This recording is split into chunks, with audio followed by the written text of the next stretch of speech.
what's up guys? Bruno here from Bruno's Classic Car Garage.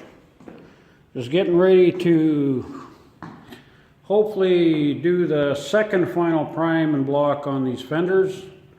I'm going to prime them now, sand them, and then reprime them again. Hopefully that will about do it. Might have a little touch up on that one. I don't know yet. But yeah, everything is looking pretty good so far. I just kind of back masked everything here because I don't want to have to re-sand all this stuff here again. This is ready inside here to do a final sand and then put some black epoxy on the inside. So yeah, no unnecessary sanding needed. So that's kind of what they look like now.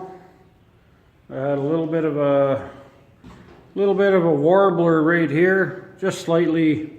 Well, it's kind of blurry here. This is just a skim here. I had to skim it a little bit. It was just a little bit low in here, but nothing serious. It's just putty on there. So yeah, I'm just gonna get these things sprayed here, and I'll come back and show you guys what they look like. All right then, talk to you in a bit. Hey, I'm back guys. Alright, I got the first coat on here. And yeah, I forgot I'm using urethane high build. And the other thing is too, on that super build, I took that down to 120 grit. And as I keep priming, I'm going to keep coming up on the grit. That way it's a little bit, you know, you're not going to have scratches and stuff left over. You don't want anything too deep before you start painting, basically. So once I prime this again after this, I'm going to block it. I'm going to take it down to 180, and then I'm going to prime it again, and then that should be ready for a final sand and a paint. Hopefully I don't have a little touch up here or there. And then the other thing is, I was going to mention, when sanding this, there's some bare metal, you know, just a few little edges here and there, and I use this here just to kind of spritz it on top of the metal a little bit, just to make sure it sticks, because this is not a direct to metal primer, and I don't really trust that anyways. So I always kind of do it this way, just for some security, eh?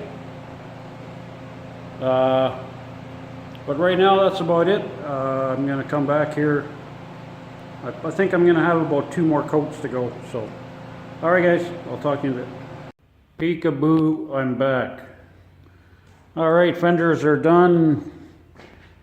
Primed up, got 3 good coats on it. And I guess I'll start blocking here tomorrow or next day with some 180. And then 1 more primer. Hopefully that about does it. But I wanted to say also, if you noticed, man, it sure is, gets blurry when I get close here.